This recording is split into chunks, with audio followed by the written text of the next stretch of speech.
जिनकी ठोकर में थी दुनिया, जिनके कदमों में जहां, हो गए उनके मकाबिर आज बेनामो निशान। है किले वीरान, कब्रों पर कोई साया नहीं, कह रही हैं गिरती दीवारें अब इनकी दास्तां।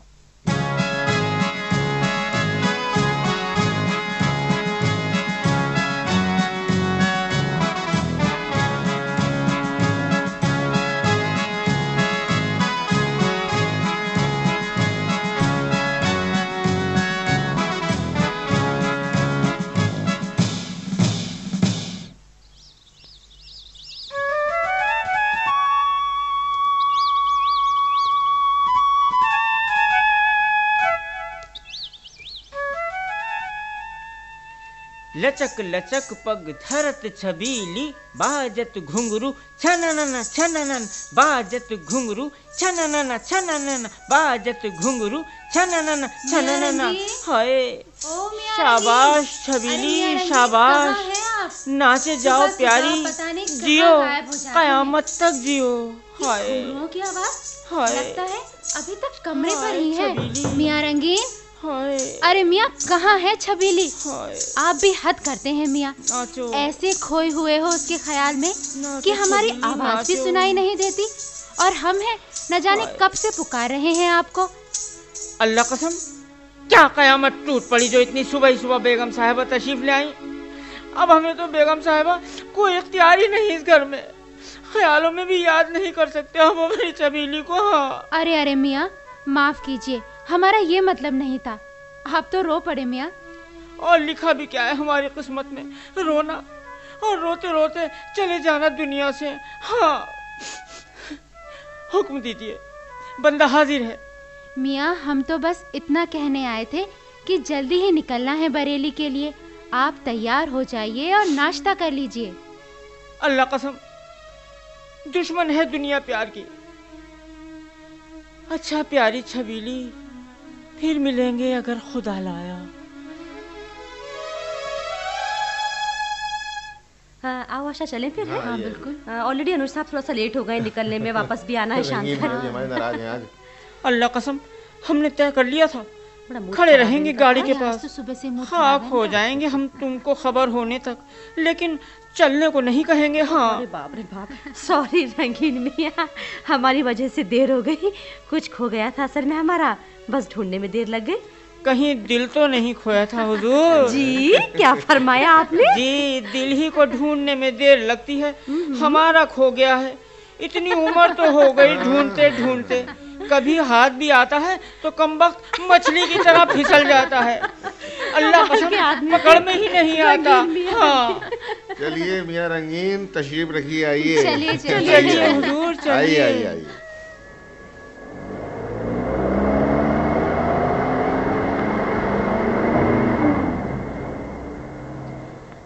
मैं अनुज साहब आपको थोड़ा सा बरेली के इतिहास के बारे में असल में बताना चाह रही थी, बस वो रंगीन मियां ने कुछ ऐसी बातों में उलझाया कि दिमागी कहीं और चला गया। हाँ बताइए बताइए। आशा देखो, हर शहर के बारे में कोई ना कोई तो कहानी जरूर होती है। और कहानी का हिस्ट्री से कभी कोई रिलेशन नहीं होता है, मानोगी ना? ये तो एक आम बात है लता जी, प्राचीन इतिहास कथाओं के सहारे ही आगे बढ़ता है।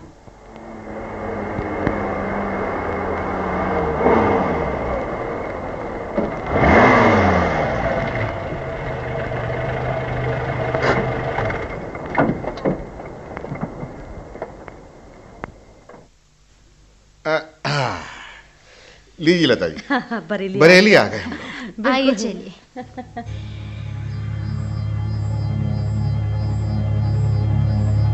अरे कुंवर साहब, ये गूंज तो लगता है हमारे पीछे पीछे बरेली तक आ गई। फिर उल्टा बोले मियां रंगीन। अरे माफ करें हुजूर, हम ही चलते चलते पहुंच गए हैं इस घूंघू तक। हम पीछे हैं और ये आवाज हमारे आगे है। अल्लाह कसम अजीब जादू है। मियां रंगीन, बरेली एक तारीखी शहर है और यहाँ तो तारीख भी बोलती है।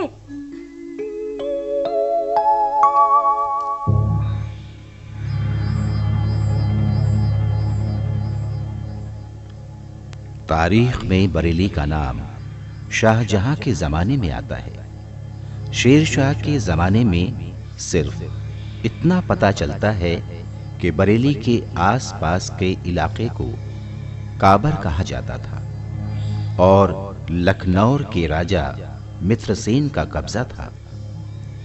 शेर शाह के फौजी जनरल ईसा खान ने उसके किले को तोड़कर राजपूतों को शेर शाह का फर्मा बरदार बना लिया था और इसका नाम शेरगढ़ रख दिया था।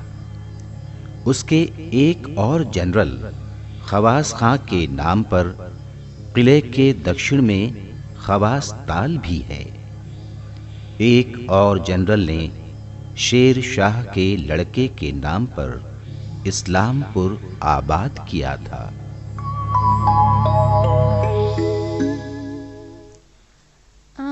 मुझे याद आ रहा है लता कि सन 1857 में रामपुर के नवाब यूसुफ अली खान ने अंग्रेजों की मदद की थी।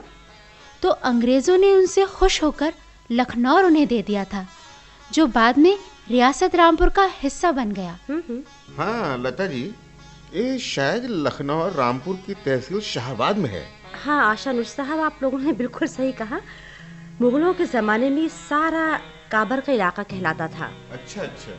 और लता जी, मैंने तो यहाँ तक पढ़ रखा है कि इस इलाके पर पिछड़ी जाति के राजा बेना या राजा बेन का अधिकार था और उसकी रानी का नाम सुंदरी या केतापी था। उसने काबर में रानी ताल भी बनवाया था। काफी कुछ पढ़ रखा है आप लोगों ने। हाँ, और लता जी ये भी लिखा है कि काबर पर जैन राजा मयूर ध्वज या मोरत ध्वज, जो भी नाम हो, की हुक्मरानी थी। हाँ, मैंने कहा था ना कि कथाओं की कोई ऑथेंटिसिटी नहीं होती। हाँ। और इस इलाके पर अफगानों का कब्जा था। उन्हें निकालने के लिए अकबर ने संभल के सूबेदार अली कुली खां को यहाँ भेजा था। और आशा ये भी कहा जाता है कि यहाँ बांसों का जंगल था और इसीलिए इस जगह का नाम बरेली पड़ा है। हाँ, इतिहास में बांस बरेली का नाम भी आता है। बिल्कुल आता है। और सुनना चाहेंगे आप लोग इसका इतिहास?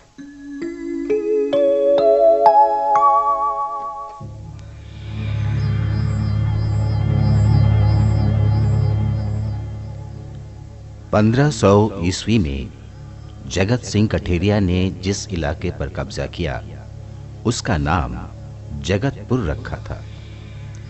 जगतपुर मोहल्ला आज भी बरेली में है और ये भी कहा जाता है कि जगत सिंह के 2 लड़कों बांसदेव और बरिलदेव ने किसी जगह का नाम बांस बरेली रखा था। हुमायूं के जमाने में बांसदेव की बगावत को दबाने अलमास खां आया था। उसे कत्ल करके इस इलाके पर कब्जा किया। कभी ये सरकार बदायूं और कभी सरकार संभल का हिस्सा रहा।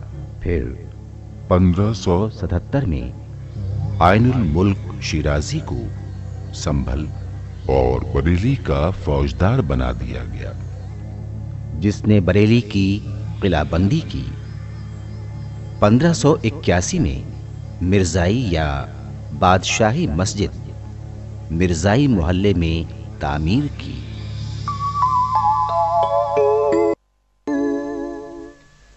लता जी, शायद शाहजहां ने सियासी जरूरत के तहत बरेली और मुरादाबाद को हेडक्वार्टर बना लिया था। हाँ, एकदम यही बात है अनुज साहब, क्योंकि इस इलाके में झंगरारा, कठेरिया और राजपूत वगैरह बार बार बगावत करते रहते थे और संभल और बदायूं से कंट्रोल करना काफी मुश्किल था।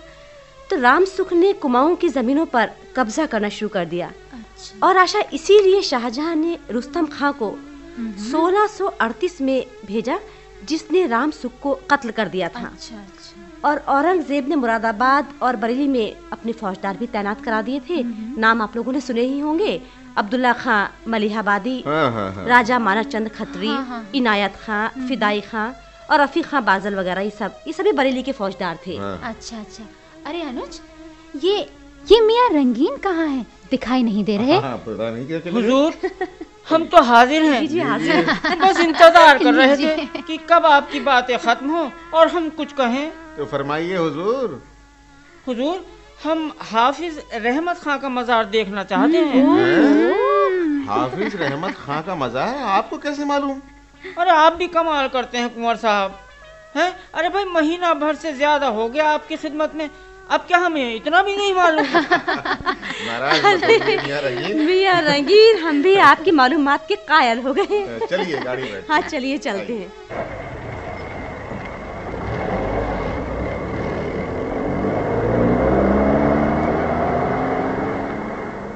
हाँ लता, थोड़ा रास्ता बताइएगा। हाँ बस ये थोड़ा सा हम चल रहे हैं, आगे जाके बस यहीं से राइट को जस्ट टर्न लीजिए। अच्छा। अरे अनुज, हाँ। हाफिज रहमत खां के बारे में तो कुछ बताओ। हाफिज रहमत खां बहुत बहादुर आखिरी रोहिला सरदार था। मीरानपुर कटरे की जंग में नवाब शुजा-उद-दौला और अंग्रेजों की कंबाइंड फोर्स को डिफीट हो चुकी थी, लेकिन उसके साथियों ने उसे धोखा दिया। वो खुद भी तोप का गोला फटने से मारा गया। रोहिला भागने लगे और जीती हुई जंग शिकस्त में बदल गई। सच पूछो तो आशा, हाफिज रहमत खां की शिकस्त ने अंग्रेजों को उत्तरी भारत पर कब्जा करने का पूरा मौका दिया। हाँ। और अवध के नवाब तो पहले ही उनके गुलाम बन चुके थे। अरे अनुज साहब जरा प्लीज बस यहीं रोकिए प्लीज। अच्छा।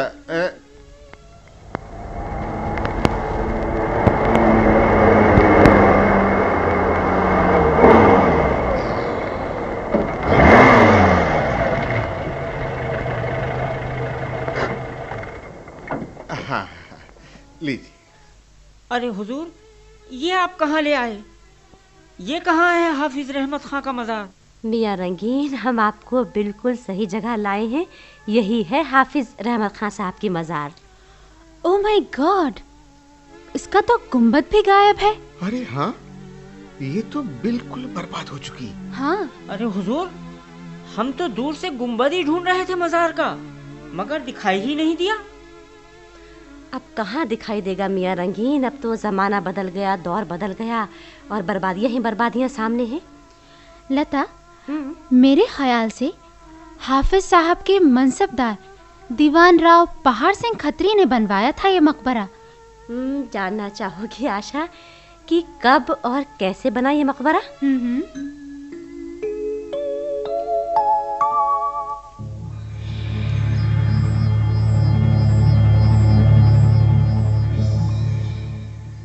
ये मकबरा हाफिज साहब के मनसबदार दीवान राव पहाड़ सिंह खत्री ने 1775 में बनवाना शुरू किया था। इसी बीच उसका इंतकाल हो गया। फिर हाफिज साहब के लड़के जुल्फिकार खान ने बनवाया। 1780 में बनकर तैयार हुआ और लॉर्ड मायरा ने इसका गुंबद बनवाया था। 1840 में हाफिज रहमत खां की लड़की ने गुंबद पर सोना चढ़ा कलश लगवाया था और 1856 में मिस्टर थॉमसन ने मरम्मत भी कराई थी।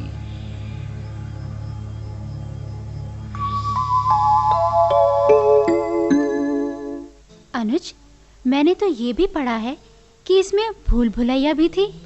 हाँ, लेकिन अब तो टूटी फूटी 4 दीवारों के अलावा कुछ भी नहीं रहा। मैं समझता हूँ कि ये 1857 में बहादुर खां की बगावत का नतीजा है। वो हाफिज रहमत खां का रिश्तेदार था ना? हाँ अनुज साहब, आपने बिल्कुल सही फरमाया। अंग्रेजों ने न सिर्फ क्रांतिकारियों को ही फांसी पर चढ़ाया, बल्कि उनके बुजुर्गों की इमारतों को भी बुरी तरह बर्बाद किया। और आशा यही हाल रुहेला नवाब नजीबुद्दौला की इमारतों का भी हुआ। अच्छा, क्योंकि महमूद खां भी 1857 की जंग में शरीक हुआ था। और ये खंडहर हमेशा याद दिलाता रहेगा रुहेलों की शानदार मासी की।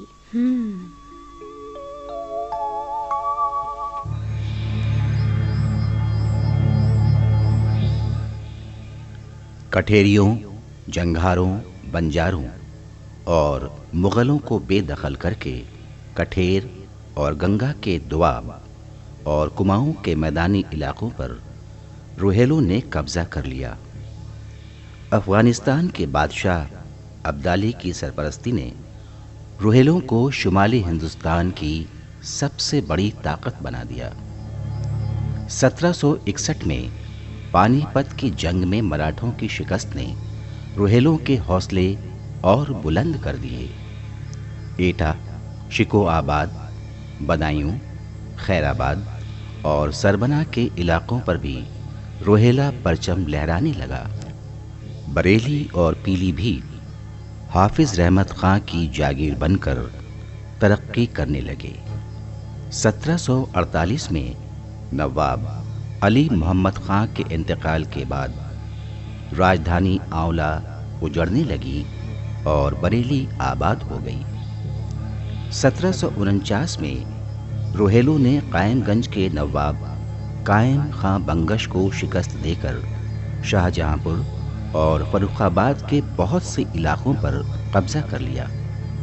लेकिन 1774 में मीरानपुर कटरा की जंग में शिकस्त के बाद रोहेलों की अजमत खत्म होने लगी और उनकी हसीन इमारतें देखते ही देखते खंडरात में बदल गईं।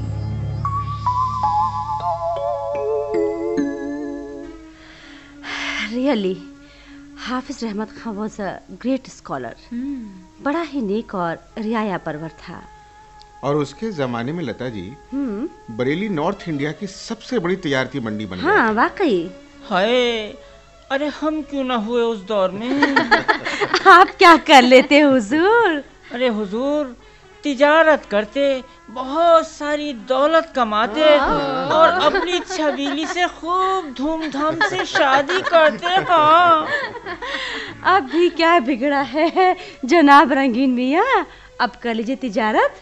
अरे हुजूर, अब तो हम रियाज कर रहे हैं डांस का, गाने का। देखिए घुंघरू जेब में लिए घूमते हैं क्या आप? ये तो हर वक्त हमारी जान के साथ हैं। उधर छबीली का ख्याल और इधर हमारे पास घुंघरू। हाय हाय। अच्छा, फिलहाल अब तो बताइए क्या इरादा है? फिलहाल तो शाम हो रही है, घर चलने का इरादा है, लेकिन आपका क्या ख्याल है रंगीन मियां? हुजूर, आप शायद भूल रहे हैं। क्या? आपके साथ रहते रहते हमारी भी नॉलेज बहुत हो गई है। नॉलेज तो है। क्या कहने? हुजूर, अब बरेली में आए और किला ही नहीं दिखा रहे हैं। यानी कि मियां रंगीन को मालूम है कि किला भी है बरेली में। जी हुजूर। बिल्कुल। नहीं, बात तो सही कह रहे हैं। आशा ये बात तो माननी पड़ेगी रंगीन मियाँ की कि यहाँ आए हैं और किला ना जाए हैं। बिल्कुल चलेंगे। चले? हाँ जी बिल्कुल।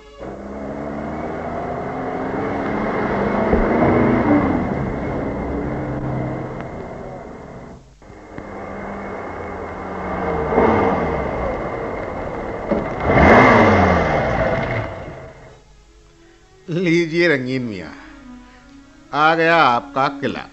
अब बांधिए घुंघरू और नाचिए छमा छम। हुजूर, नाचेंगे तो बाद में, पहले ये बताइए ये किला कैसा है?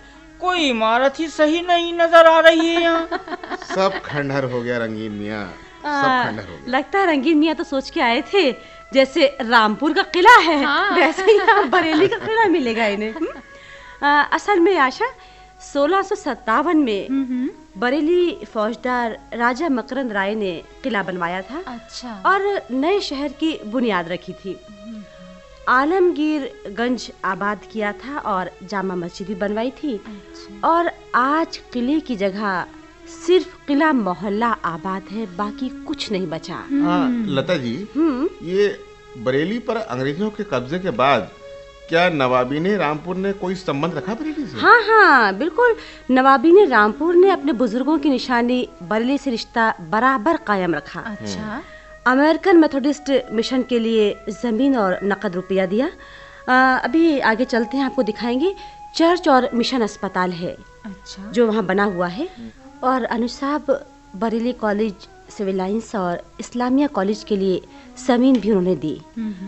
लेकिन उनके बुजुर्गों के मकबरे बेनामो निशा हो गए। तारीखी इमारतों की शक्ल को बदलने पर लतीफ साहब सही शिकवा करते हैं। लेकिन लता जी, ये लतीफ साहब कौन है जिन्हें मियाँ रंगीन तो जानते हैं और हम नहीं जान पाए? हम तो मियाँ रंगीन की मालूमात पर पहले ही कायल हो चुके हैं। बहुत ज़्यादा जानकारी रखने लगे हैं आजकल मियाँ रंगीन। और रहा लतीफ़ साहब का सवाल, तो लतीफ़ साहब के बारे में हमको बताएं कि बरेली के एक बहुत बड़े स्कॉलर हैं और जो तारीख है बरेली की उसके बारे में बहुत अच्छी जानकारी रखते हैं। अच्छा, तो मिलवाइए ना उनसे। बरेली एक कदीम शहर है और इसका ताल्लुक़ पांचाल के अहद से मिलाया जाता रहा है। अब इधर कुछ दिन पहले से डॉक्टर यूपी अरोरा, जो head of the ancient history and cultural department है रुलखंड यूनिवर्सिटी के, उनकी निगरानी में यहाँ एक्सकेवेशंस का काम हो रहा है और बरेली प्रॉपर के अंदर और उसके मज़ाफ़ात में करीब की जगहों के ऊपर जो खुदाई से सामान बरामद हो रहा है उससे कम इसके पुराने दौर का तयन कुशन पीरियड तक से आसानी से किया जा सकता है। काम ये अभी जारी है। इस वक्त जो कुछ भी हमारे सामने है वो ज़मीन से बरामद हो, मृदभांड हो, खिलौने हों, मूर्तियाँ हों, जो कुछ भी होए वो सब हमारी हेरिटेज है। बात को जो इमारतें तामीर हुई हर अहद में, हर दौर में, और जिनके कुछ बाक़ियात यहाँ पे महफूज हैं वो भी हमारी हेरिटेज हैं। ज़ाहिर है हमारी हुकूमत कोशिश करती है इस बात की कि वो हेरिटेज हमारी कायम रहे, उसकी पहचान बरकरार रहे, लेकिन इसके लिए बहुत ज़रूरी है ये कि हमारे पब्लिक के अंदर ये कॉन्शियसनेस, ये शूर पैदा हो कि हम अपनी मीरास को किस तरह बचाएं। मतलब ये, अगर हम किसी इमारत की मरम्मत करा रहे हैं अपने पैसे से तो इस बात का ख्याल रखें कि उसकी जो आइडेंटिटी है वो बहरहाल मेंटेन हो। मसलन ये कि अगर मस्जिद मिर्ज़ाई के अंदर हमने नहायत नेकनियती और खुलूस के साथ कुछ नया तामीरी काम कराया है तो हमारा ये फ़र्ज़ बनता है कि उसकी जो आइडेंटिटी है, जो उसका पेश मंज़र है, फैकेट है, वो अपनी असल पर बरकरार रहे। वरना हमारे आने वाली नस्ल को ये मालूम नहीं हो सकेगा कि ये तामीर नौ हुई है और असल खदोखाल इसके ये नहीं है। दूसरी चीज़ बड़ी अहम ये है कि हमारे सोर्सेज ऑफ हिस्ट्री के अंदर सबसे ज़्यादा इम्पॉर्टेंट जो है वो इंस्क्रिप्शंस की, अभिलेखों की, कदवात की है। हमारी बदकिस्मती ये है कि हमारी तवज्जो इन अभिलेखों पर ज़्यादा नहीं है और बिलूम हम जब सफ़ेदी कराते हैं तो अभिलेख पे भी सफ़ेदी करा देते हैं, इमारत बनाते हैं तो उसको डिस्प्लेस कर देते हैं, अगर वो गिर जाता है तो हम उसको दोबारा नहीं लगाते हैं। नतीजा उसका ये होता है कि धीरे धीरे ये हमारी हिस्टोरिकल एविडेंस, ये हमारे अभिलेख, ये कदबात जो हैं ये ज़ाय होते चले जा रहे हैं। खुशी इस बात की है लता जी कि आज रुहेलखंड का कोई भी शहर तरक्की के मामले में बरेली का मुकाबला कर ही नहीं सकता। वाकई। अनुज, ये बताओ कि अगले हफ्ते कहाँ चलना है? हाँ, अगले हफ्ते हम लोग यहाँ से सिर्फ 40 किलोमीटर दूर बदायूं चल रहे हैं। अच्छा। अरे झुमका गिरा रे बरेली के बाजार में, झुमका गिरा रे। अरे हाय हाय, क्या हुआ हुजूर, ना तो बरेली में कोई ठुमका लगा ना कोई डांस हुआ, बस चल दिया बरेली और से। ना झुमका गिरा। झुमका तो हमारी छबेली का अभी हमें तलाश करना है। ओहो, तो आपको छोड़े जाते हैं यहीं पर हम। लगता है कि इनका तो बरेली से जाने का दिल ही नहीं कर रहा है। हाँ, क्यों करेगा लता जी, रुहेलखंड में दिल की तरह धड़क रहा है बरेली। क्या फरमाया साहब, क्या आपका भी दिल कहीं? अरे मियाँ, ये अपने दिल की बात नहीं कर रहे हैं, बात बरेली की है, समझे? अल्लाह कसम, इब्तिदाई इश्क में दूसरों के दिल और जिगर की बातें करते हैं। हाँ, और फिर ये तीर मोहब्बत बातों ही बातों में जिगर के पार हो जाता है। हाँ, हम हुए, तुम हुए के मीर हुए, सब तेरी जुल्फ के असीर हुए। अल्लाह कसम। हाँ। अरे बस चलिए मियाँ, रात को छेड़ेंगे इश्क की दास्तान। अल्लाह कसम। हाँ। हुजूर, इश्क की दास्तान में हमारी छबीली को मत भूल जाना। हाँ।